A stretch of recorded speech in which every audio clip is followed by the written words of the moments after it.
मेरा नाम कमल है और ये मेरी एक ऐसी कहानी है जिसे सुनाते हुए मैं खुद शर्मिंदगी महसूस करता हूँ। लेकिन शायद अब कहना जरूरी है। कुछ लोग सीखकर बेहतर होते हैं, कुछ लोग सब कुछ खोकर।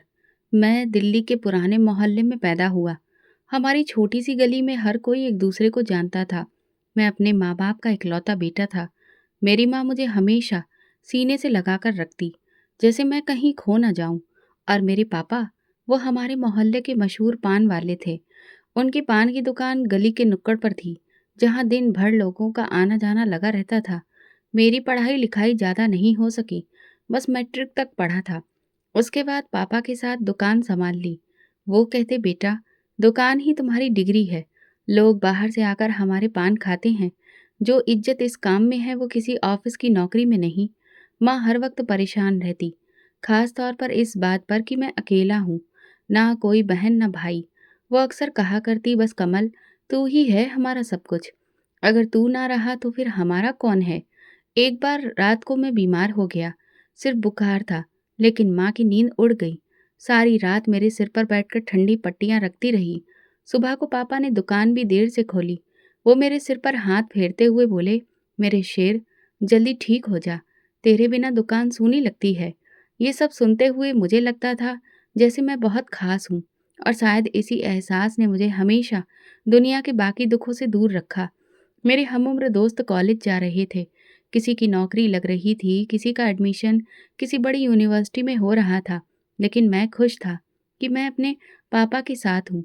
उनके साथ बैठकर पान बनाना, ग्राहकों से हंसकर बात करना, किसी को उधार देना, किसी से पुराने हिसाब का तकाजा करना, ये सब मेरी जिंदगी का हिस्सा बन चुका था। पापा को मेरी फिक्र इसलिए भी ज्यादा थी क्योंकि वो जानते थे ये दुनिया कितनी जालिम है।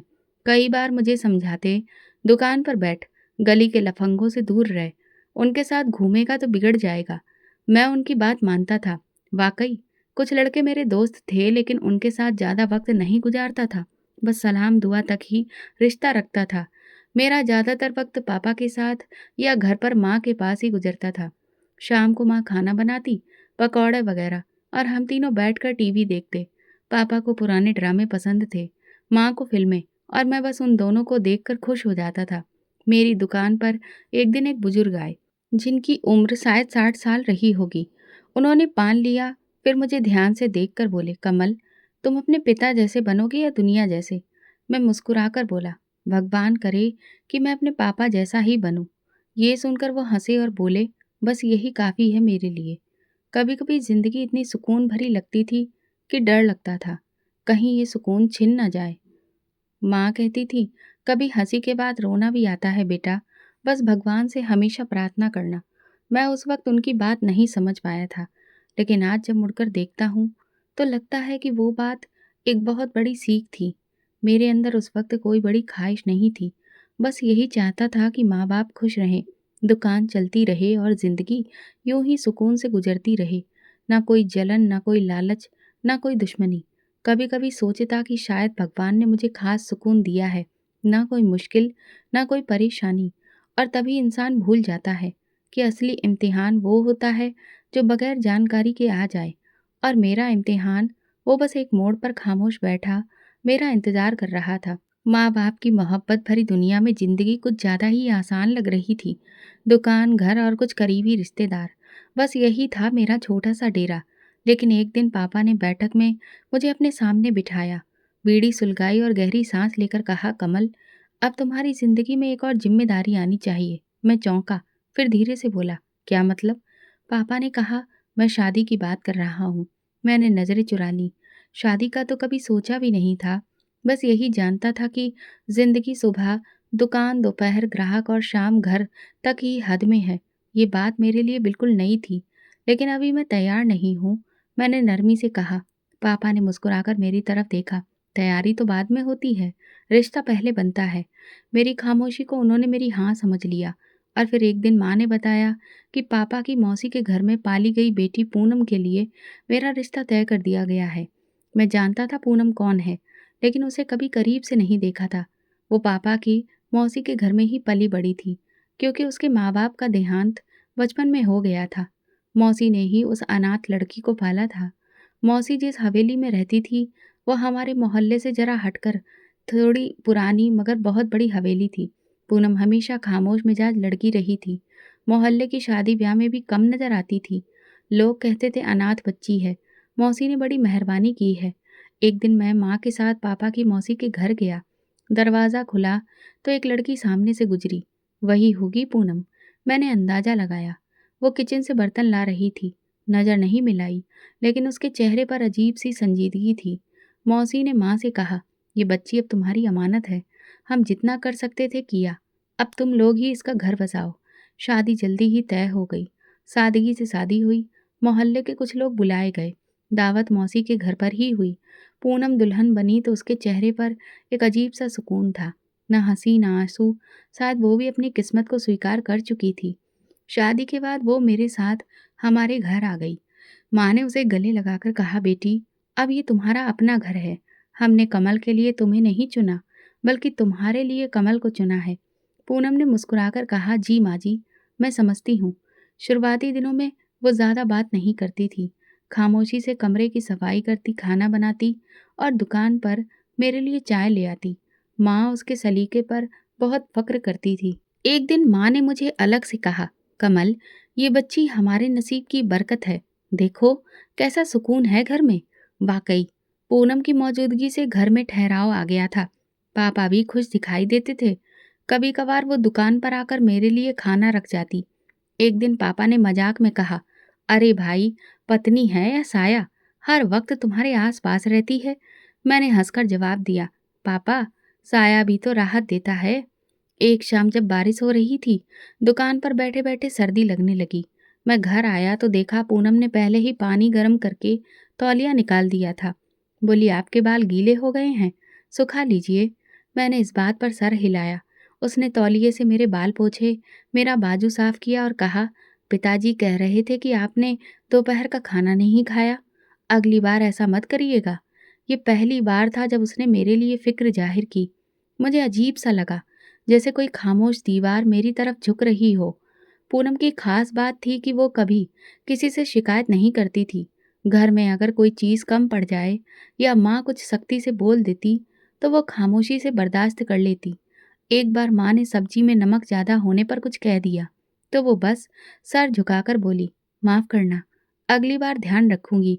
मोहल्ले की औरतें पापा से मिलने आती और कहती, बधाई हो भाई साहब, बेटी जैसी बहू मिली है। पापा खुश होकर जवाब देते, बेटी नहीं, नसीब की रोशनी है। पूनम को सिलाई करने का शौक था। शाम को अक्सर पुराने कपड़े निकालकर कढ़ाई करती। एक दिन मैंने पूछा, ये सब क्यों करती हो? तुम्हें तो आराम करना चाहिए। वो बोली, आराम तो उस वक्त होगा जब हाथ चलते रहें और दिल में सुकून हो। काम करने से मन लगा रहता है। हमारी शादी को अभी 2 महीने हुए थे कि पूनम ने घर की हर दीवार पर अपनी मौजूदगी का असर छोड़ना शुरू कर दिया था। अब अगर माँ की तबीयत खराब होती तो दवाई वो वक्त पर देती, पापा को वक्त पर खाना पहुँचाती और मेरी हर छोटी बड़ी चीज़ का ख्याल रखती। ये वो छोटी छोटी बातें थीं जो शायद किसी मर्द को तुरंत दिखाई नहीं देती, लेकिन अंदर ही अंदर वो दिल में जगह बनाती रही। एक रात माँ ने कहा, कमल, तुम खुश हो ना? मैंने लंबी सांस ली और कहा, माँ, पूनम की वजह से घर वाकई घर लगने लगा है। और हकीकत भी यही थी। शायद मुझे तब तक एहसास नहीं हुआ था, लेकिन पूनम अब मेरे दिन और रातों का खामोश हिस्सा बन चुकी थी। शादी को 3 महीने गुजर चुके थे। जिंदगी एक रफ्तार से चल रही थी। दुकान की आमदनी ठीक थी।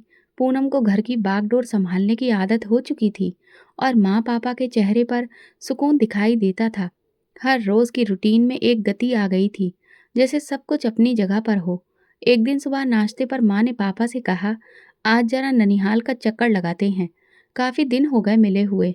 पापा ने जवाब दिया, ठीक है, आज दुकान जल्दी बंद कर लेंगे। कमल, तुम शाम को संभाल लेना, हम दोनों शाम से पहले वापस आ जाएंगे। मैंने इस बात पर सर हिला दिया। पूनम ने माँ को नाश्ते के साथ चाय दी और पूछा, मैं भी साथ चलूं? माँ ने कहा, नहीं बेटी, अब तुम यहाँ की हो, हम जा रहे हैं, तुम घर देख लो। दोपहर तक सब कुछ ठीक था। मैं दुकान पर बैठा था, ग्राहक आते जाते रहे। पूनम दोपहर का खाना लेकर आई और जाते हुए बोली, माँ और पापा को फ़ोन करके पूछ लीजिए कब वापस आ रहे हैं। मैंने मोबाइल निकाला, लेकिन कोई जवाब नहीं आया। सोचा रास्ते में होंगे। सिग्नल नहीं लग रहा होगा। शाम होते होते पूनम थोड़ी परेशान थी। अभी तक वापस नहीं आए। नहीं, फोन भी बंद जा रहा है। थोड़ी देर बाद मोहल्ले का एक नौजवान हाँफता हुआ दुकान पर आया। कमल भाई, जल्दी चलो, कोई हादसा हो गया है। शायद आपके माँ बाप के नाम की किसी लिस्ट में था। मेरे हाथ से पानी की बोतल गिर गई। मैं कुछ लम्हे पत्थर जैसा खड़ा रहा, फिर लपक कर मोटरसाइकिल निकाली। पूनम ने पुकारा, कमल मुझे भी साथ ले चलो।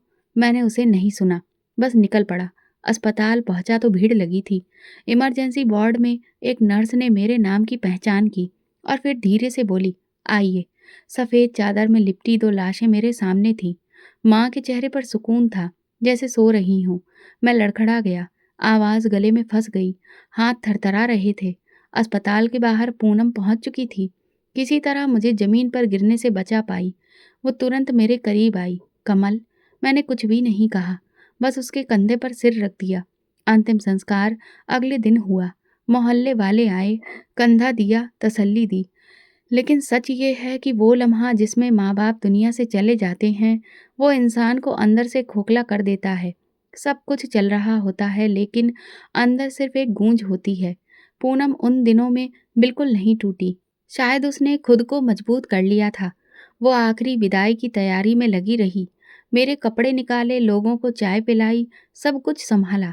2 दिन बाद मैं दुकान पर बैठा, खाली, सुस्त, खामोश। कोई ग्राहक आता तो मैं बस सर हिला देता। पान बनाने की हिम्मत नहीं थी। पूनम शाम को एक थैला लेकर आई। आज की सौदा ले आई हूँ, और ये कुछ पान और चूना है, दुकान के लिए। मैंने नजरें नहीं उठाई। वो थोड़ी देर रुकी रही, फिर बोली, कमल हमें जो खोना था खो चुके हैं। अब जो बचा है उसे संभालना हमारी जिम्मेदारी बनती है। अगले दिन वो दुकान पर मेरे साथ बैठी। ग्राहक आए तो उसने कहा, मैं बनाती हूँ, आप सिर्फ हाथ चलाते रहिए। एक साहब ने पान लेते हुए कहा, बहू हो या बेटी, ऐसे वक्त पर साथ देना बड़ी बात है। रात को मैं कमरे में चुपचाप बैठा था जब वो पानी लेकर आई। मैंने पूछा, तुम्हें दुख नहीं हुआ? वो कुछ खामोश रही, फिर बोली, दुख हुआ है बहुत, लेकिन अगर मैं भी बिखर जाऊं तो फिर आपको कौन संभालेगा? उन दिनों मैं छोटे छोटे कामों से दूर भागता रहा। पूनम दुकान का हिसाब रखती, घर का खर्चा संभालती, और रिश्तेदारी से आने वाले लोगों से भी बात करती। एक दिन मैंने देखा कि वो पापा के बटुए में रखी हुई रसीदों को जमा कर रही थी। मैंने हैरानी से पूछा, ये सब क्यों? कहने लगी, उनका चीज़ों को संभालने का ढंग मैं सीखना चाहती हूँ, कि मुश्किलों में भी नियम कायदे कितने ज़रूरी होते हैं। एक दिन मैं सो रहा था, आँख खुली तो देखा कि वो भगवान के सामने हाथ जोड़कर बैठी थी, शायद प्रार्थना कर रही थी। धीमी आवाज़ में मैंने सिर्फ इतना सुना, भगवान कमल को हिम्मत देना। उस रात मैंने पहली बार अकेले खाना खाने से इनकार किया। वो मेरे पास आई, थाली सामने रखी और बोली, ये चावल मैंने आपके पापा की पसंद के बनाए हैं, शायद आपको भी अच्छे लगे। मैंने एक निवाला लिया, फिर दूसरा। वो चुपचाप देखती रही। मैंने धीरे से कहा, शुक्रिया। शुक्रिया नहीं, ये मेरी जिम्मेदारी है। जिंदगी के बड़े जख्म बहुत होते हैं, जिनमें आंसू भी शर्मिंदा होते हैं। पूनम ने ना सिर्फ उन जख्मों पर मरहम रखा, बल्कि मुझे दोबारा जिंदगी की तरफ खींचना शुरू किया। एक दिन दुकान पर पुराने मोहल्ले के लड़के आए, अजय, केशव और विनोद, जिनके साथ बचपन में गली क्रिकेट खेलता था, लेकिन वक्त के साथ उनसे दूरी हो गई थी। पापा हमेशा उनसे दूर रहने की राय देते थे। वो बोलते थे, कमल ये लड़के वक्त की बर्बादी करने के सिवा कुछ नहीं करते। अब वो सामने खड़े थे, हाथ में सिगरेट, आंखों में धूर्तता। अजय ने मुस्कुराकर कहा, ओए कमल, क्या हाल है? कब से सोच रहे थे तुझसे मिलने के बारे में, आज हिम्मत कर ली। मैंने जवाब दिया, सब ठीक है, दुकान संभाल रहा हूँ। केशव ने कंधा थपथपाया, चलो अच्छा किया, मगर थोड़ा वक्त निकालना, शाम को चाय पर चलते हैं। मैंने इनकार नहीं किया। शायद मैं किसी नए माहौल की तरफ खींचा जा रहा था। शाम को दुकान बंद की और उनके साथ एक छोटे से होटल पर जा बैठा। सिगरेट, ठहाके और बिना सिर पैर की गपशप। एक वक्त था जब मैं उन महफिलों से बचता था, लेकिन अब कोई रोकने वाला नहीं रहा था। 2 दिन बाद केशव ने मुझे बाइक पर लिफ्ट दी और एक खुफिया से कमरे में ले गया। वहां कुछ और लड़के थे। धुआं छाया हुआ था, आवाजें धीमी थी। मैं उलझन में था, लेकिन अजय ने मुझे कुछ पकड़ाया। ये आज का स्वाद है, एक बार आजमा ले, सारे दुख भूल जाएगा। मैंने झिझकते हुए पकड़ा, और फिर अगले 2 घंटे में वो उलझन जैसे गायब हो गई। एक अजीब सुकून का एहसास था, या शायद शरीर ही सुन्न हो चुका था। अगले दिन पूनम ने पूछा, ये आंखें क्यों सूजी हुई हैं? मैं झूठ बोलने लगा। रात को देर से दुकान बंद की थी, नींद नहीं आई। उसके बाद हर शाम वही सिलसिला बन गया। दुकान चल रही थी, मगर ध्यान कहीं और था। पूनम खामोश थी, सिर्फ देखती थी, कभी कुछ नहीं पूछा। अलबत्ता हर सुबह नाश्ता तैयार होता, दुकान के लिए चाय बनती और रात को दरवाज़ा खुला मिलता। एक दिन अजय ने बातों ही बातों में कहा, कमल, दुकान बेच दो। इस छोटे से कोने में क्या रखा है? आजकल तो मार्केट की कीमत आसमान पर है। मैंने हंसते हुए कहा, और करूँगी क्या बेचकर? विनोद ने तुरंत कहा, आधी रकम लगाओ, बाकी हम देख लेंगे, कुछ बड़ा करते हैं। ये एक बेवकूफ़ी से भरा ख्याल था, लेकिन मैं उस वक्त सोचने के काबिल नहीं था। अगले ही हफ्ते दुकान बेच दी, कागजात पर दस्तखत किए और पैसे हाथ में आए। पूनम ने कुछ नहीं पूछा, सिर्फ इतना कहा, अब क्या करेंगे? मैंने ठहाका लगाया, आराम, बाकी तुम फिक्र ना करो। पहला हफ्ता नशे, होटल और दोस्तों के साथ गुजरा। दूसरा हफ्ता जैसे सपना। तीसरा हफ्ता शुरू हुआ तो पैसे आधे रह चुके थे। पूनम खामोश रही। घर की ज़रूरतें कम कर दी गईं। कपड़े मशीन में धोने की जगह हाथ से धोए गए। सब्जी की जगह दाल बनने लगी, मगर शिकायत का एक शब्द नहीं आया। एक शाम मैं घर आया तो देखा कि बिजली का बिल रखा है और कोने में अंधेरा छाया है। मैंने पूछा, बिल क्यों नहीं भरा? पूनम ने धीरे से कहा, अब आमदनी नहीं रही, बचत खत्म हो रही है। मैं गुस्से में झल्लाकर बोला, तो मुझे ताने दिए जा रहे हैं? वो चुप रही। मैं कमरे में जाकर लेट गया। अंदर कुछ चुभन थी, लेकिन जुबान से माफ़ी नहीं निकल सकी। कुछ दिन के बाद केशव का फ़ोन आया, कमल, कुछ पैसे चाहिए थे, एक मौका है। मैंने बची कुची रकम भी निकाल कर दे दी। अगले दिन जब दोबारा फ़ोन किया तो नंबर बंद था। फिर अजय और विनोद भी दिखाई देना बंद हो गए, पर पूनम ने फिर भी कुछ नहीं कहा। एक दिन रात को मैं खाली जेब के साथ घर आया। पूनम ने खाना परोसा, दाल रखी और पानी का गिलास भी रखा। मैंने पूछा, तुझे कोई फर्क नहीं पड़ता? उसने सर झुकाकर कहा, पड़ता है, लेकिन आप मेरे पति हैं। मैं खामोश हो गया। नशा अब रोज की आदत बन चुकी थी। एक रात मैं देर से आया, हाथ में जख्म था, दरवाज़ा खुला था। पूनम ने पट्टी निकाली और खामोशी से बांध दी। मैंने कहा, कब तक बर्दाश्त करेगी? उसने बस इतना कहा, जब तक भगवान साथ देगा, तब तक। मैं खामोशी से सब देखूंगी। मेरे अंदर गुस्सा भी था, शर्मिंदगी भी, लेकिन सब कुछ नशे की धुंध में गुम हो जाता था। दिन गुजरने लगे और मेरे हाथों से सब कुछ फिसलता गया। घर अब वो जगह नहीं रहा था जहाँ सुकून मिलता। बिजली के बिल, खाली अलमारियां और हर रात एक अजनबी की तरह लौटना, यही मेरी हकीकत बन चुकी थी। पूनम अभी भी वही थी, मगर मैं अब वो कमल नहीं रहा था जिसके लिए उसने सब कुछ स्वीकार किया था। एक रात जब लौटा, हाथ में बोतल थी। दरवाज़ा खुला तो पूनम दरवाजे पर खड़ी थी। उसने कुछ कहे बिना दरवाज़ा खोला और किचन में चली गई। मैं लड़खड़ाते कदमों से अंदर आया और दीवार से टिक कर बैठ गया। खाने में क्या है? मैंने ऊंची आवाज में पूछा। पूनम बाहर आई। दाल है और आधी रोटी बची थी। दाल? फिर से दाल? मैं गुस्से में उठा और पानी की बोतल जमीन पर दे मारी। तू हर वक्त बचत बचत क्यों करती है? तुझे दिक्कत क्या है? पूनम पीछे हट गई, फिर बोली, जो कुछ है उसी में चला रहे हैं। मेरा गुस्सा और बढ़ गया। मैं आगे बढ़ा और उसका हाथ पकड़कर खींचा। तू मेरे पैसे कहाँ छुपा रही है? तूने मेरा सब कुछ बर्बाद कर दिया है। उसने अपना बाजू छुड़ाने की कोशिश की। छोड़िए मुझे। मैंने कुछ भी नहीं किया। मैंने उसके गाल पर एक तमाचा जड़ दिया। कमरे में सन्नाटा छा गया। पूनम जमीन पर बैठ गई, दोनों हाथों से चेहरा ढक लिया। कुछ लम्हों बाद मैं लड़खड़ाते हुए बिस्तर पर गिर गया। सुबह जब आंख खुली तो सिर दर्द से फटा जा रहा था। पानी मांगा पर कोई जवाब नहीं आया। पूनम किचन में बर्तन धो रही थी। मैं उठकर उसके पास गया। कल जो हुआ वो मुझे याद नहीं, नशे की वजह से था। वो मेरी बात काटते हुए बोली, पता है आप होश में नहीं थे, लेकिन हाथ तो आपका ही था ना। मैं शर्मिंदा होकर बोला, मैं वादा करता हूँ दोबारा ऐसा नहीं होगा। वो खामोशी से मुड़ी और चाय बनाना शुरू कर चुकी थी। अगली रात फिर वही हुआ। मैं नशे में धुत आया। पूनम ने दरवाज़ा खोला लेकिन कुछ कहा नहीं। मैं अंदर आया, टीवी ऑन किया और चैनल बदलने लगा। टीवी पर कोई रोमांटिक सीन चल रहा था। मैंने गुस्से में रिमोट फेंक दिया। क्या बकवास देखती हो? शर्म नहीं आती? पूनम कमरे से निकल गई। जैसे अब जवाब देना बेकार हो गया हो। मैं पीछे गया और उसके बालों को पकड़कर खींचा। मैं तुम्हारे लिए सब कुछ छोड़ आया और तुम क्या करती हो मेरे लिए?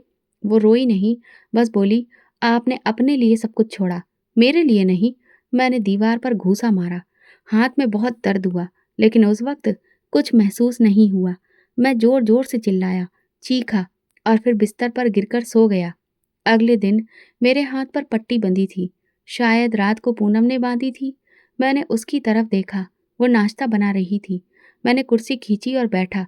तुम हर बार मुझे क्यों संभाल लेती हो? उसने कहा, क्योंकि मुझे पता है आप में कहीं न कहीं वही पुराना कमल है। मैंने ठंडी सांस ली, पर वो कमल तो खत्म हो चुका है। उसने जवाब दिया, तो फिर मैं किसके साथ जी रही हूँ? हफ्ते दर हफ्ते ऐसे ही गुजरते रहे। मैं मारपीट करता, वो खामोश रहती। अगर कभी चीखती भी तो बस इतना कहती, अब रुक जाइए, बस करिए। एक दिन मोहल्ले के बुजुर्ग चाचा आए जो पापा के पुराने दोस्त थे। दरवाजे पर पूनम ने उन्हें नमस्ते किया। चाचा ने पूछा, कमल घर पर है? वो बोली, जी सो रहे हैं। उन्होंने कहा, बेटा संभाल लो उसे, लोग बातें बनाने लगे हैं। पूनम ने दरवाज़ा बंद किया और मेरे पास आई। मोहल्ले वाले सवाल करने लगे हैं। मैंने तल्खी से जवाब दिया, कह दो, ये मेरा घर है, जो चाहूंगा करूंगा। वो बोली, तो क्या ये मेरा घर नहीं है? मैं गुस्से में फिर दीवार पर घूंसा मार बैठा। तू हर बात में जुबान क्यों चलाती है?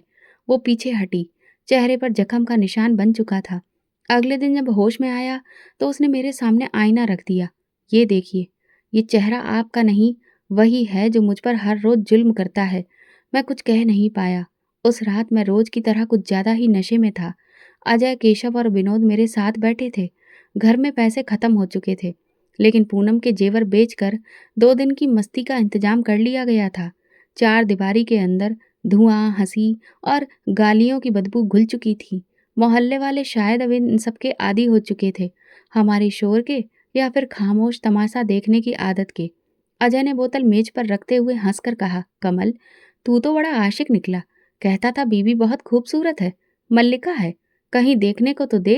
केशव ने ठहाका मारा, हाँ, कहाँ की राजकुमारी है जो इतनी छुपी ही बैठी है, या हमें अंधेरे में रख रखा है? विनोद ने भी तंज मारा, भगवान की कसम, अगर इतनी ही हसीन है जितना तू दावा करता है तो फिर आज दिखा, तभी मानेंगे कि तू वाकई में राजा है। मैंने बोतल का एक और घूंट लिया और जैसे जुबान बेकाबू हो गई। तुम लोग समझते हो मैं झूठा हूँ? वो वाकई खूबसूरत है, ऐसी खूबसूरत कि देखकर तुम लोगों के होश उड़ जाएंगे। अजय ने हाथ में सिगरेट पकड़कर कहा, तो फिर ले आ, आज दिल बहल जाएगा। मेरे दिमाग में कुछ भी स्पष्ट नहीं था, बस शोर था। मैं उठा, लड़खड़ाता हुआ कमरे की तरफ गया।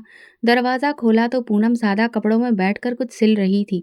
चल बाहर आ, मैंने ऊंची आवाज में कहा। वो चौंक गई। इतनी रात को किस लिए? मेरे दोस्त तुझसे मिलना चाहते हैं, तेरी खूबसूरती के किस्से सुनकर आए हैं, अब खुद देखना चाहते हैं। वो खड़ी हो गई। आंखों में हैरानी और डर था। ये कैसी बात कर रहे हो? मैं बाहर नहीं आऊंगी। मैं बढ़ा और उसकी बाजू पकड़ ली। तेरी इतनी हिम्मत कि मेरे हुक्म को टाल दे? चल बाहर चल। वो बाजू छुड़वाने की कोशिश करती रही, लेकिन मेरे हाथ मजबूत थे। वो खामोश रही, बस आंखों में गुजारिश थी। मैं उसे जबरदस्ती घसीटकर उस कमरे में ले गया जहां तीनों दोस्त नशे में धुत बैठे थे। दरवाजा खुला, सबकी नजरें उस पर जम गईं। वो तुरंत दुपट्टे से अपने चेहरे को ढकने लगी। अजय ने तालियां बजाकर कहा, वाह क्या चीज है यार, वाकई राजकुमारी है। केशव ने बदतमीजी से कहा, कमल, तू तो छुपाए फिरता था ये खजाना। विनोद ने हंसकर जुमला फेंका, ऐसी चीज हो तो बंदा रोज घर वक्त पर आ जाए। पूनम पीछे हटी। मैं खामोश खड़ा रहा, जैसे सब कुछ एक सामान्य बात हो। अजय खड़ा हुआ, उसकी तरफ बढ़ा और बोला, बहुत सुना था, लेकिन आज यकीन आ गया। वो चीखी, कमल, ये क्या हो रहा है? मैंने नजरें चुरा ली, जैसे कुछ सुना ही नहीं। विनोद ने आगे बढ़कर कहा, आज हमें भी इस हुस्न का कुछ हिस्सा दे दे, आखिर दोस्त हैं तेरे। केशव ठहाका मार कर बोला, कमल को तो रोज की आदत है, आज हमारा नंबर है। पूनम का रंग सफेद पड़ चुका था। उसने दुपट्टे को मजबूती से पकड़ रखा था। अजय ने आगे बढ़कर दुपट्टा खींचने की कोशिश की। उसी पल पूनम ने पूरी ताकत से एक थप्पड़ उसके मुंह पर दे मारा। कमरे का माहौल पल भर में बदल गया। अजय पीछे हटा, उसके चेहरे पर गुस्सा था। ये तूने क्या किया? उसने गुर्राते हुए कहा। केशव और विनोद ने उसे पकड़ा, लेकिन बात बिगड़ चुकी थी। अजय बोला, अब तू देख हम तेरे साथ क्या करते हैं। वो तीनों उस पर झपट पड़े। मैं दरवाजे के पास खड़ा था, शरीर जमा हुआ, जुबान गूंगी। नशा हद से ज्यादा बढ़ चुका था। मुझे होश नहीं रहा कि क्या सही है, क्या गलत। चीखें मेरे कानों में गूंज रही थीं। कमल, बचाओ मुझे, तुम्हारे दोस्त मेरे साथ। मैंने आंखें बंद कर ली, सिर दीवार से टिका दिया, जैसे कुछ सुनना ही नहीं चाहता हूँ। कुछ लम्हे गुजर गए, आवाजें धीमी हो गईं, रोशनी भी कम होती चली गई। फिर मुझे कुछ याद नहीं। सुबह का वक्त था। रोशनी की एक पतली सी लकीर खिड़की से अंदर दाखिल हो रही थी। कमरे में अब भी रात का बिखरा हुआ नजारा मौजूद था।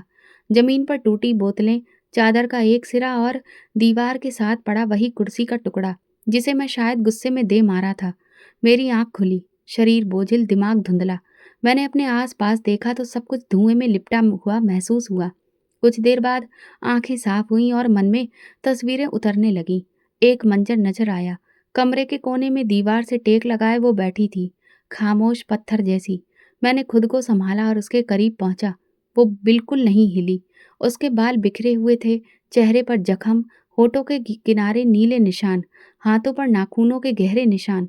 पूनम, मैंने धीरे से आवाज दी। उसने नजर उठाई और बहुत धीरे से, जैसे सदियों की थकान के बाद, मेरी तरफ देखा और फिर नजरें झुका ली। मैं बहुत शर्मिंदा हूँ। मैं तुम्हें, वो बोली कड़ी आवाज में। बस एक फैसला था, शर्मिंदगी। उसी वक्त फायदा देती है जब वक्त पर हो। मैंने हाथ जोड़ लिए। तुम जो सजा दोगी मुझे मंजूर है। मैं अब वो इंसान नहीं बनना चाहता। उसने मुझे देखा, फिर धीरे से कहा, सजा तो तुम्हें मिल चुकी है। तुम खुद बन चुके हो अपनी सजा। मैं खामोश हो गया। उसकी सांसें सीधी थीं, लेकिन उसके अंदर कुछ मर चुका था। कुछ लम्हों बाद वो बोली, अगर वाकई में माफी मांगनी है तो पहले खुद को साफ सुथरा करो। भगवान के सामने बैठो, क्योंकि तुम अपवित्र हो। तुम्हारा शरीर, तुम्हारा मन, तुम्हारा दिल, सब कुछ। ये बात मेरे सीने पर चोट की तरह लगी। मैं पीछे हटा और फिर वॉशरूम की तरफ गया। नल खोला। पानी का प्रेशर कम था, लेकिन ठंडा था। मैंने हाथ धोए, चेहरा बार बार धोया। आंखों से आंसू बहने लगे। पानी शरीर को साफ कर रहा था और आंसू आत्मा को। मैंने कपड़े बदले, हाथों को देखा, जैसे जख्म तलाश रहा था। फिर मैं कमरे में वापस आया। कमरा खाली था। दीवार के पास कोई नहीं था। उसका कमरे में पड़ा दुपट्टा भी गायब था। मैं जल्दी से अलमारी की तरफ बढ़ा। उसका बैग भी नहीं था। बाथरूम का दरवाज़ा खोला, वहाँ भी कुछ नहीं। पूनम, मैंने आवाज़ दी। कोई जवाब नहीं आया। मैंने पूरा घर छान मारा, छत, किचन, आंगन, हर जगह। फिर दरवाजे से बाहर निकल गली में इधर उधर नजर दौड़ाई। कोई नहीं। मोहल्ले की एक बूढ़ी मौसी आंगन में झाड़ू लगा रही थी। मौसी, आपने मेरी पत्नी को कहीं जाते देखा? उन्होंने मेरी तरफ देखा, फिर झाड़ू रोक कर बोली, अभी तड़के किसी ने दरवाजा खोला था तो कुछ खटपट की आवाज आई थी। शायद वही गई हो। मैं तेजी से बाहर निकला। पहले पापा की मौसी के घर गया। दस्तक दी तो उन्होंने दरवाजा खोलकर मुझे हैरत से देखा। पूनम यहाँ है? उन्होंने इनकार में सिर हिलाया। नहीं, वो तो कई महीनों से नहीं आई। क्या बात है? वो घर से चली गई है। मौसी ने लंबी सांस ली। अगर वो खुद गई है तो फिर वापस नहीं आएगी। वो नरम दिल है, लेकिन खुददार भी है। मैं सारा दिन शहर के कोने कोने में उसे ढूंढता रहा। पुराने मोहल्ले, बस स्टॉप, अस्पताल, मंदिर, मस्जिद, मजार, चर्च, हर जगह गया, लेकिन वो जैसे जमीन में समा गई थी। रात को मैं घर लौटा, दरवाज़ा खोला और कमरे में दाखिल हुआ तो उसकी खुशबू तक नहीं थी। उसकी चूड़ियाँ, दुपट्टे का रंग और वो हल्की सी हंसी जो कभी कमरे में गूंजती थी, सब कुछ गायब हो चुका था। मैं बिस्तर पर बैठ गया और बार बार दरवाजे की तरफ देखने लगा, जैसे वो अभी आ जाएगी। 3 दिन बीत गए। हर रोज वही तलाश, वही खाली हाथ वापसी। चौथे दिन मैं थक चुका था। अब तो घर भी बोझ लगने लगा था। मैंने अलमारी से उसका दुपट्टा निकाला और उसे सिर के नीचे रखकर बैठ गया। तुम सही कहती थी पूनम, मैं अपवित्र था, नापाक। शायद अभी भी हूँ, लेकिन तुम बहुत पवित्र हो और पवित्र चीजें अपवित्र जगह पर नहीं ठहरती। उसी दिन मैंने पहली बार भगवान के आगे हाथ जोड़कर प्रार्थना की। न माफी मांगी, न उसकी वापसी। बस यही समझा कि वो चली गई थी और मैं सिर्फ बाकी रह गया था। वो दिन मेरी जिंदगी का आखिरी दिन था जिसमें पूनम का कोई निशान मेरे आसपास मौजूद था। अगले दिन मैंने उसकी तस्वीर जेब में रखी और शहर के उन तमाम इलाकों की तलाश शुरू की जहां उसके जाने का अंदेशा हो सकता था। सबसे पहले अस्पताल गया, रजिस्टर चेक करवाया, रिसेप्शन पर बैठे लड़के को तस्वीर दिखाई। उसने कंधे उचकाते हुए कहा, यहाँ तो रोज सैकड़ों लोग आते हैं, पहचानना मुश्किल है। फिर मैं औरतों के आश्रम गया। गेट पर खड़े गार्ड से पूछा, इस नाम की कोई लड़की यहाँ रहने आई है क्या? उसने माथा खुजलाया और फिर इनकार में सिर हिलाया। यहाँ रजिस्टर के बिना कोई भी रहने नहीं आ सकता। इसके बाद मंदिर, मस्जिद, चर्च और फिर औरतों के हॉस्टल तक जा पहुंचा। हर दरवाजे पर एक ही सवाल, क्या यहाँ पूनम नाम की कोई लड़की आई है? किसी ने कहा नहीं। किसी ने कहा ये सब कुछ होता है, मगर अतीत की तलाश नहीं। वक्त के साथ मेरा हुलिया बदलने लगा था। शेप बढ़ गई थी, कपड़े पुराने हो गए थे, जूते फट चुके थे, लेकिन तस्वीर अभी भी मेरी जेब में थी। ये मेरी पत्नी है, कहीं नजर आए तो बताना। मैं राह चलते अजनबियों से बार बार यही बात दोहराता, लेकिन जवाब वही होता, खामोशी या तरस भरी नजरें।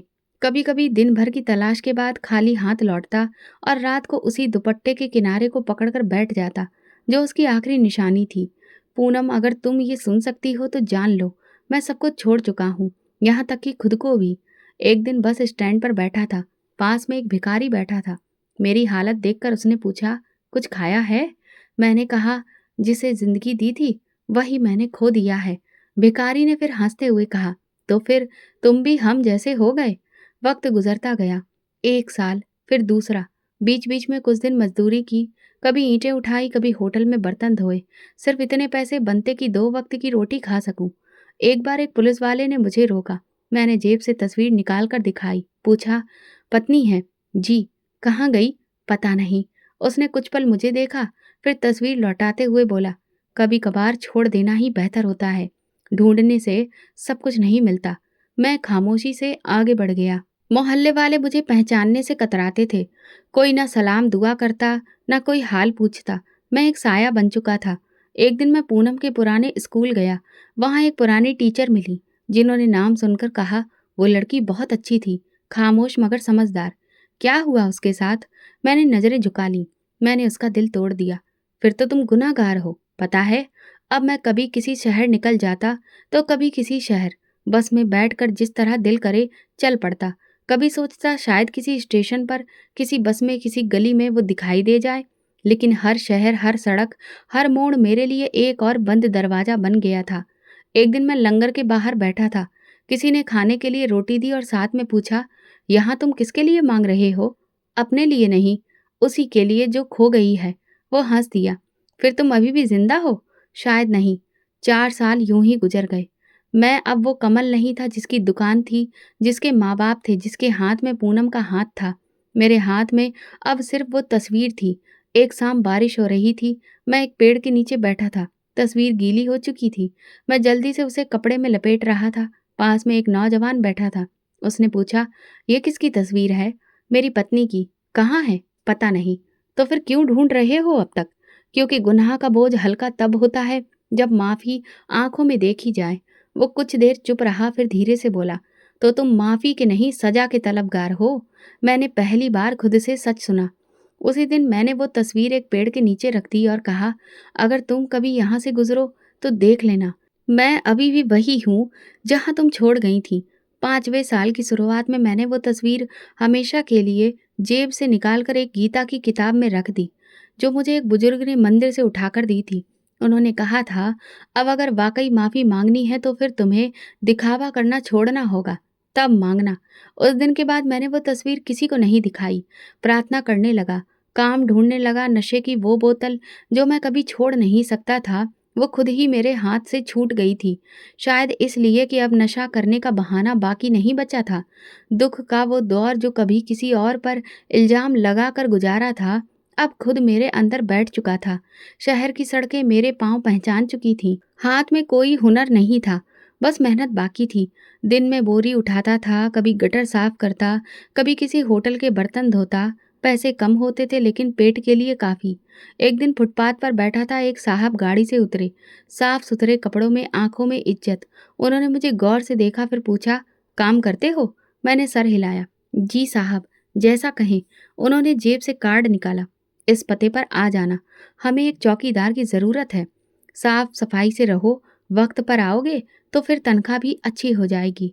अगले दिन सुबह सवेरे वहां पहुंचा।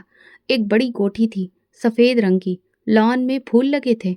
गेट पर 2 गार्ड पहले से मौजूद थे। अंदर गया तो वही साहब मौजूद थे। जिन्होंने मुझे पहले कार्ड दिया था। नाम क्या है? कमल। इस शहर में कब से हो? यहीं पर पैदाइश हुई है, बस रहने का अंदाज बदल गया है। उन्होंने सर हिलाया। चाय पियोगे?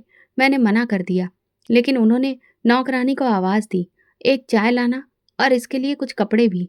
इसके कपड़े गीले हो चुके हैं। कमरे में बैठते ही मैंने दीवार पर लगी एक तस्वीर देखी। कोई फैमिली फोटो थी, लेकिन इतनी दूर कि साफ नजर नहीं आ रही थी। यहाँ तुम्हें सिर्फ गेट की निगरानी करनी है। दिन और रात की शिफ्ट अलग होगी। अभी तुम्हें दिन में रखेंगे, खाने का बंदोबस्त हम खुद कर देंगे। बस ईमानदारी चाहिए काम में। मैंने दोनों हाथ जोड़कर कहा था, मुझे एक मौका चाहिए। मेरे पास कुछ भी नहीं रहा, सिर्फ मेहनत बाकी है। उन्होंने चाय की प्याली थमाते हुए कहा, मेहनत करने वाला कभी खाली हाथ नहीं रहता। पहले हफ्ते में छत के नीचे सोना, वक्त पर खाना मिलना और किसी की डांट के बिना दिन गुजारना एक दुआ जैसी लगने लगा था। मुझे पहला दिन याद आया जब मैं दुकान पर पापा के साथ पान बेचता था, लेकिन अब मैं खुद को कहीं और खड़ा पाता था। न दुकान, न पापा, न पूनम। नौकरी के दौरान एक चीज मैंने नोट की, ये घर आम घरों के जैसा नहीं था।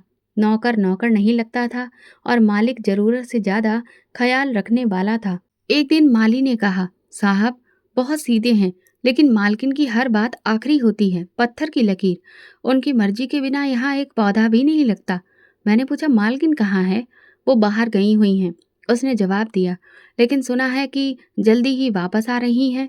इस बार पूरा घर सजाया जाएगा उनके स्वागत के लिए। चौथे हफ्ते एक दिन साहब मेरे पास आकर बोले, कमल, कल मेहमान आ रहे हैं, घर साफ करवाया जा रहा है, तुम गेट पर खास नजर रखोगे। मैंने सिर हिलाया, जी ठीक है। वो रुके, फिर बोले, कल जिसे हम ला रहे हैं वो इस घर की रोशनी है। शाम को जब सब नौकर एक साथ खाने पर बैठे तो सबके चेहरे पर एक अलग ही चमक थी। किसी ने कहा, मालकिन बहुत पढ़ी लिखी है। किसी ने कहा, साहब की बेटी है, लेकिन रुतबे से लगता है जैसे खुद इस घर की मालकिन हो। मैं खामोश बैठा रहा, प्लेट में चावल घुमाता रहा। न जाने क्यों दिल बेचैन होने लगा था। रात को गेट पर ड्यूटी दी। सर्दी लग रही थी, लेकिन अंदर कुछ और ही ठंडक महसूस हो रही थी। दिल में एक सुकून था, जैसे अतीत की कोई परछाई मेरे पास आ रही हो। आसमान की तरफ देखकर मैंने बरसों बाद पहली बार दिल से कहा, भगवान, जिसे मैं खो चुका हूँ, अगर वो कभी सामने आ जाए तो इतनी हिम्मत देना कि मैं आंखें झुकाकर उससे माफ़ी मांग सकूं। अगली सुबह नया दिन, नई जिम्मेदारियां, लेकिन अंदर वही बोझ। मुझे नहीं पता था कि मेरी प्रार्थना कबूल होने का वक्त शुरू हो चुका है। सुबह जब काम पर आया तो कोठी का मंजर बदला हुआ था। गेट पर नए पर्दे लगाए जा रहे थे, किचन में नौकर ज्यादा थे और आंगन में बड़े बड़े गुलदान रखे जा रहे थे। गेट पर फूलों की लड़ियां लटक रही थीं। सब तरफ हलचल मची थी, जैसे कोई खास दिन हो। मैंने पुराने माली से पूछा, ये सब किस लिए? उसने मुस्कुराकर कहा, मालकिन आ रही है, बरसों बाद, बाहर से वापस। साहब तो सुबह से परेशान घूम रहे हैं। मैंने पहली बार मालकिन शब्द में कुछ अजनबीपन महसूस किया। पिछली रात जो प्रार्थना की थी, अगर मेरी माफ़ी में सच में कोई वजन है तो मुझे जवाब जरूर मिलेगा, लेकिन दिल में एक अजीब बेचैनी उठने लगी थी। दोपहर को साहब ने मुझे बुलाया, कमल तैयार रहो, मैं खुद एयरपोर्ट जा रहा हूँ, तुम भी साथ चलो। वापसी पर तुम्हें गेट खोलना है, लेकिन पहले साथ चलना जरूरी है। मैं जल्दी से यूनिफॉर्म ठीक की, शेव की और साथ चल दिया। एयरपोर्ट पर भीड़ कम थी, लेकिन अंदर का शोर मेरे दिमाग में धड़क रहा था। सब बार बार घड़ी देखते, मोबाइल चेक करते और टहलते रहते। मैं कुछ दूरी पर खड़ा था, लेकिन दिल की धड़कन तेज हो चुकी थी। आखिरकार दरवाज़ा खुला। दो लोग साथ निकले, फिर एक औरत जिसने मास्क लगाया हुआ था, हाथ में छोटा सा बैग, सिर पर टोपी। वो साहब की तरफ बढ़ी और धीरे से नमस्ते किया। साहब ने तुरंत आगे बढ़कर उसका सामान लिया और बड़े ही फक्र से कहा, आखिरकार तुम वापस आ ही गई बेटा, अब मेरा घर पूरा हो गया। मेरी नज़रें उसी पर जमी रहीं। चाल, आवाज़, आंखों का अंदाज कुछ जाना पहचाना सा था, लेकिन मेरी इतनी हिम्मत नहीं थी कि मैं गहराई से देख सकूं। हम तीनों कार की तरफ बढ़े। मैं पिछली सीट पर बैठी, फिर वो सबके बराबर खामोशी से बैठी रहीं। कभी खिड़की से बाहर देखती, कभी सामने। घर पहुंचने पर सब नौकरों को लाइन में खड़ा किया गया। गेट खोलते वक्त मेरा हाथ कांप रहा था। जैसे ही गाड़ी अंदर दाखिल हुई, नौकर कतार में खड़े हो गए। साहब गाड़ी से उतरे, फिर दरवाज़ा खोला और वो बाहर निकली। साहब ने मुस्कुराकर कहा, ये है हमारी मालकिन, हमारे दिल का सुकून आ गया। फिर उसने धीरे से मास्क निकाला। मेरे कदमों के नीचे से ज़मीन खिसक गई। वो पूनम थी। चेहरा वही, आँखें वही, अंदाज़ वही। लेकिन अब वो पूनम नहीं थी जो मेरे घर की चारपाई पर बैठकर दाल चम्मच से खाना निकालती थी। ये तो कोई और ही थी, मॉडर्न, सुकून से भरी और एक अनजान सी। वो चुपचाप आगे बढ़ी। सीढ़ियों पर चढ़ते वक्त एक पल के लिए रुकी, सिर को हल्का सा मोड़ा लेकिन कुछ ना बोली। पूनम, मैं कमल हूँ, मुझे पहचाना? मैंने कहा। साहब बीच में आ गए। क्या हो रहा है? तुम क्यों शोर मचा रहे हो? मैंने उनकी तरफ देखा। साहब, ये मेरी पत्नी है, ये पूनम है। मैं बरसों से इसे ढूंढ रहा था। पूनम ने चेहरा फेर लिया और बस एक बात कही। कौन है ये? इसे तमीज नहीं है कि मालकिन से बात कैसे की जाती है? मेरे कदम डगमगा गए। साहब ने मुझे बाजू से पकड़ा। ये तुम्हारी पत्नी नहीं, मेरी बेटी है। मैं चौंक गया। आपकी बेटी? हाँ, मेरी बेटी, जिसे मैं बरसों पहले बाहर पढ़ने के लिए भेजा था। अब वो लौटी है। मैंने तुम्हें नौकरी सिर्फ इसलिए दी थी कि तुम्हारी हालत देखकर रहम आ गया। लेकिन अब अपनी औकात में रहो। मैं कुछ कदम पीछे हट गया।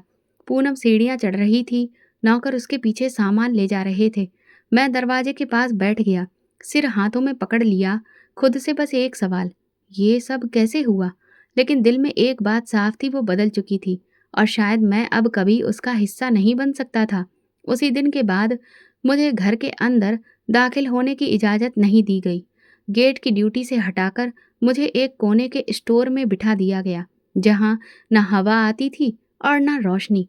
मालिक ने कहा, जब तक हम नए नौकर का बंदोबस्त नहीं कर लेते, तुम यहीं काम करो। और फिर 2 दिन बाद मुझे निकाल दिया गया। न कोई सवाल, न कोई सफाई। मुझे वो जगह भी गंवानी पड़ी जो मेरा आखिरी सहारा थी। मैं गेट के बाहर बैठा रहा शाम तक। शायद वो बाहर आए, मुझे देखे, कोई बात हो, मगर ऐसा कुछ भी नहीं हुआ। दरवाज़ा बंद रहा, रोशनदान से भी रोशनी बाहर नहीं आई। आखिरकार मैं उठा और उसी पुराने रास्ते पर निकल पड़ा जो कई साल पहले शुरू किया था। अब न हाथ में तस्वीर थी, न दिल में उम्मीद, सिर्फ एक थकान थी जो शरीर से नहीं जा रही थी। सिर्फ फिर एक दिन दरबार पर जाकर बैठ गया, वहीं जहाँ कभी पैसे मांगने वालों को देखकर तरस खाता था, अब खुद उनमें शामिल हो चुका था। हाथ में प्याला नहीं था, मगर नज़र में सवाल था। दिन गुजरते गए, मैं खामोश बैठा रहता। कुछ लोग खाना दे जाते, कुछ सिक्के। कोई गुजरता तो मैं न उसे आवाज़ देता, न नजरें मिलाता। धीरे धीरे और साल बीत गए। एक दिन दरबार की सीढ़ियों पर बैठा था कि एक काली गाड़ी आकर रुकी। दरवाज़ा खुला। पहले एक बच्चा उतरा, फिर एक औरत और फिर एक मर्द। मैंने सिर उठाया। वो पूनम थी। उसके पास 2 बच्चे थे, एक लड़का और एक लड़की। वो आदमी उसका पति था। साफ दिख रहा था। दोनों बच्चों का हाथ थामे हंसते बतियाते हुए अंदर गए। मैंने नजरें नीचे कर ली। दिल में कुछ टूट गया, जैसे कोई कब्र दरक गई हो, लेकिन जुबान से कुछ न निकला। मैं वहीं बैठा रहा, जैसे कुछ हुआ ही ना हो। जब वे वापस लौटे तो पूनम की नज़र मुझ पर पड़ी। वो कुछ पल रुकी, फिर आगे बढ़ गई। अगले दिन वो अकेली दरबार के कोने में आकर बैठी, फिर मेरी ओर बढ़ी। मैंने सिर झुका लिया।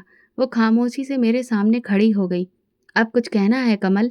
मैंने धीरे से सिर उठाया। नहीं, बस देखना चाहता था कि तुम खुश हो। हाँ, खुश हूँ। तुमसे अलग होकर खुश हूँ। मैंने नज़रें झुका ली। मैं माफ़ी के काबिल नहीं हूँ, फिर भी अगर मुमकिन हो। वो बैठ गई और धीरे से बोली, तुम्हें माफ़ किया, बहुत पहले ही कर दिया था, क्योंकि अगर माफ़ न करती तो खुद को भी माफ़ नहीं कर पाती। लेकिन इसका ये मतलब बिल्कुल नहीं है कि सब कुछ फिर से वैसे ही हो सकता है। मैंने इस बात पर सिर हिलाया। पता है, वो बोली, मैंने तुम्हें कभी बताया नहीं, लेकिन मैं अनाथ नहीं थी। मेरी माँ ने मेरे पापा से तलाक ले लिया था और पापा विदेश चले गए थे। जब तुम्हारे घर से निकली तो सीधा उन्हीं के पास गई। मौसी को मेरा उनसे रिश्ता रखना पसंद नहीं था, क्योंकि उनका मानना था कि जिसने कभी पलट कर नहीं देखा, उससे रिश्ता रखना बेकार है। मौसी ने मुझे पाला था, उनका मुझ पर एहसान था, इसीलिए उनके दिल की बात रखने के लिए मैंने उनसे बहुत कुछ छुपाया था। उन्होंने मुझे बाहर पढ़ने भेजा। मैंने कानून की पढ़ाई की और फिर जज बनी। मेरी शादी उनके ही एक परिचित के साथ हुई। जब एक नई जिंदगी शुरू की तो वो सब कुछ भूल जाना चाहा, जहां तुमने मेरी इज्जत तक को रौंद दिया था। मैंने सिर झुका लिया। मैंने अपनी इज्जत को खुद अपने हाथों से बर्बाद किया था। मैंने धीमे से कहा, अब इसीलिए इज्जत मुझे मुंह तक नहीं लगाती। वो उठी, अपने पर्स से एक कागज निकाला और मेरे सामने रखा।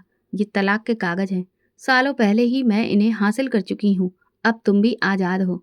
मैंने वो कागज हाथ में लिया और कहा, आज़ाद तो मैं उसी दिन हो गया था जब तुम चली गई थी, लेकिन इस आज़ादी में कैद ज़्यादा है।